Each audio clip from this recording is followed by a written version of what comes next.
Welcome to step 7 of the 12 steps to NEBOSH General Certificate's Mastery. We are now going to talk about step 7, the answer plan. Remember the key word there is plan. We're not writing the answer yet, we're just writing a plan. It's a list of things. So what the plan is simply a list, a numbered list of bullet pointed answers, very short answers here. Now just to be absolutely clear, short one word listed answers are not going to get you any marks. So the answer plan will not get marks. It says here in the exam instructions, it says avoid writing too little, as this will make it difficult for the examiner to award marks. Single word answers or lists are unlikely to gain marks, as this would not normally be enough to show understanding or a connection with the scenario. So NEBOSH are being very clear here. They need you to show understanding, and writing a list of information doesn't show understanding. And they need you to show a connection with the scenario as well. But here we're going to write a bit of a plan because we want to write out a list of things we are going to say. And then in the next step, which is step 8, we are going to write out those answers in full, showing our understanding and showing a connection with the scenario. In the last step, we looked at a permit to work question and a section of a scenario, and we highlighted relevant bits of evidence about how the permit to work activity was carried out. And with this is going to help us write our answer plan. Now the plan is going to be the list of points you want to make. The exam instructions say, in general, 1 mark is given for each correct technical point that is clearly demonstrated. So we're going to get 1 mark for every point we make. We're going to make a point. They did this, that was really good. They did that, that was also good. They did this, that was not good. This isn't good because. This other thing they did, can you see? It's like we're making comments here because the question is comment on the factory's application of permit to work system. So it's a 12-mark question, so we need 12 or more comments. Each of those comments, if it's correct and well explained, will get a mark. Ideally, we want more than 12 comments, so we want maybe 15 or 20 comments. So where do we figure out our comments? Well, there are 3 places we can look at, and if you've kept up with the previous steps, then hopefully you'll know where to look. One of the places where you can look is in the course materials. So here we are, we've got our course materials. And if you are watching this on YouTube, my friend, I'm sorry, you don't have access to this necessarily, do you? Because if you're on YouTube, you're not a Compassa student, probably. Not to worry, you can get access to this. You can sign up for our NEBOSH Rescue package and get full access to everything, including me and my tutor support and me grading your mock exam questions. And then you'll benefit from our super pass rates as well, 80, 90% plus most of the time. And you'll get this document as well. Now, you don't have to sign up for the rescue package. It is fairly expensive. You can just buy this and get no tutor support. And in this document, you'll see there's a section on permit to work systems. Look at your course materials when answering questions. Some questions are very, very easily answered, almost just by the course materials themselves. Let's imagine you've got a question like, what are the possible uninsured costs to the organization from this trend of trip accidents?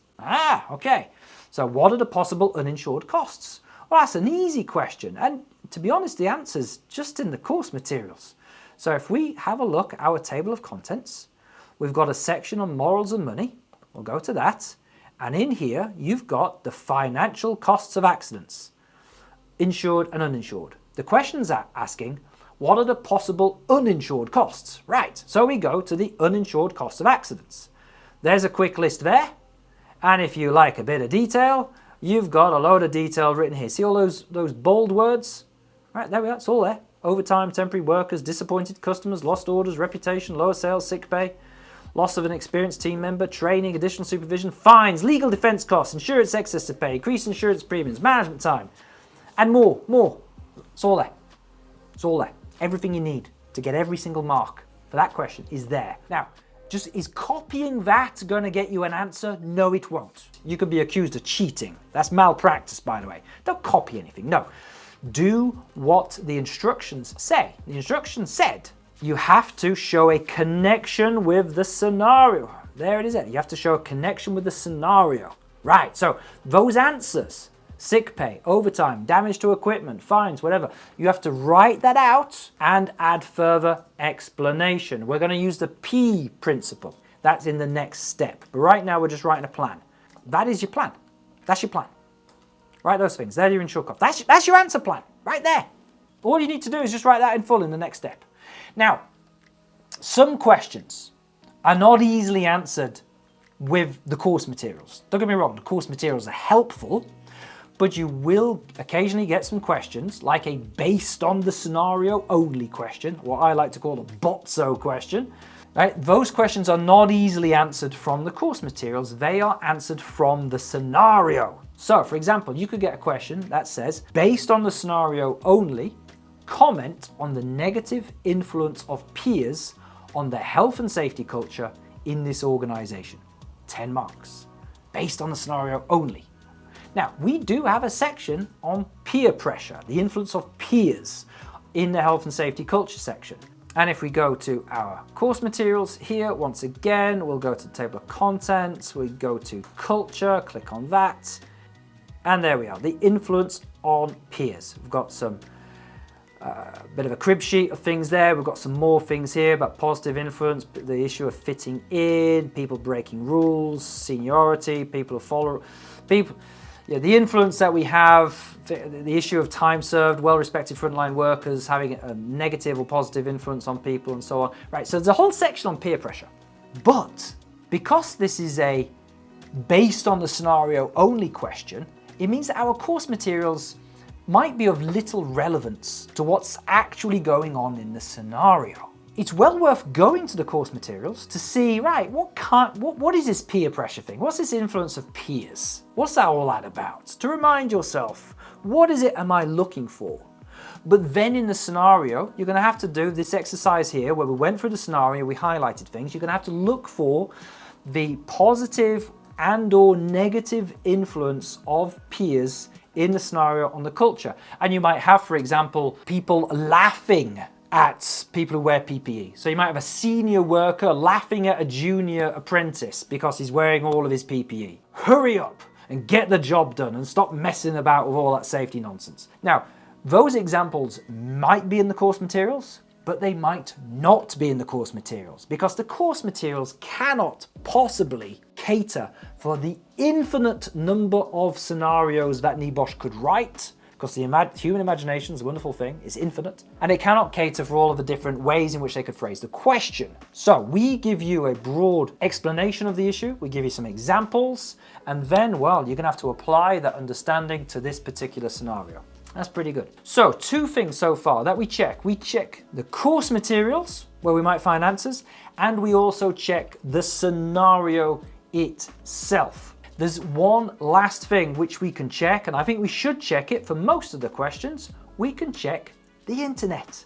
Let's imagine that you've got a question that says, what are the differences between audits and inspections? Or it could be, advise the director on the difference between audits and inspections. Now we can use the internet for that. But firstly, before you rush to the internet, we've kind of got that covered in here.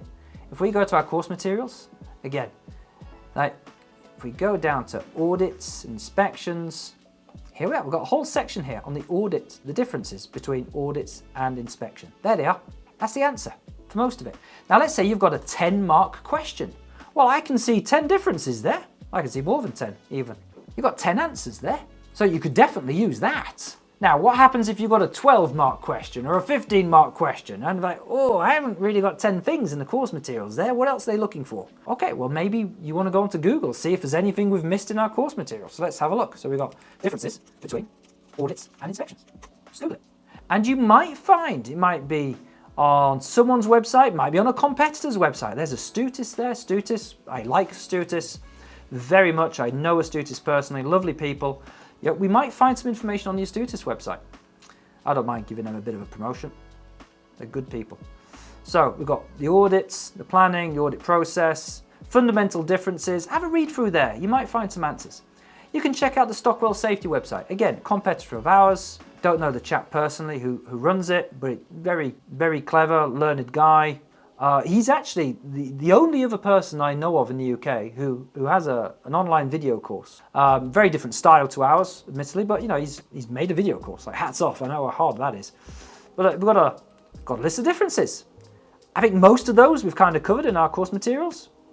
You might have 1 or 2 more, you never know. Look online. Now, are you allowed to look online? Yes, you are. You are. Look, this is an open book exam. It is not invigilated, and you are free to use any learning resources to which you have access, e.g. your course notes or a website, etc. So you can use the internet as much as you like, except for one thing. You are not allowed to use, under any circumstances, artificial intelligence systems, whether that's ChatGPT or Bard or any of the others that are coming out onto the market. You are not allowed to use those. They are specifically mentioned in the malpractice policy because that's not really a website. That's someone else doing the work for you. You're not allowed to use it for research purposes or even for writing answers. And to be honest, I would be careful because they're actually not that good at answering the questions. Believe me, I've tried. I've tried using them. They're not that good at answering the questions. It will get audits and inspections confused. It has no idea what the Health and Safety at Work Act is, and it's got no idea how to recognise breaches of the Health and Safety at Work Act. It's not very good. So I wouldn't use it, it can't be trusted. But furthermore, the instructions here say that it must be entirely your own work. Submitting someone else's work, including ChatGPTs or Bards, it is someone else, it's a person really, that is malpractice and it has penalties. If you use artificial intelligence, then there's every chance you will be banned from future NEBOSH assessments. So where does that leave us? Well, what I said at the beginning of this is that you're going to have to write a list of points that you want to make. And so here's one that I prepared earlier. Based on everything in my course materials and based on what I've highlighted in the scenario, I've written these out. I said, right, well, it's good that there is a permit to work procedure. It's good that there's a person in charge of the permit to work, so we've got an issuer. It's good that the contractor's familiar with how the system should work. But there's a negative. The contractor is unfamiliar with the work location, and there was no visit to the work location prior. It's good that the contractor did get specific job instructions.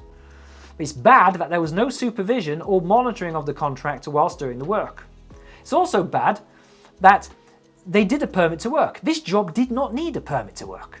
It's non-routine maintenance, but it's low risk. Why have one? Due to the above, due to that, we could argue that they're issuing too many permits and that maybe that's why the permit issuer is super busy and doesn't have time to do them properly.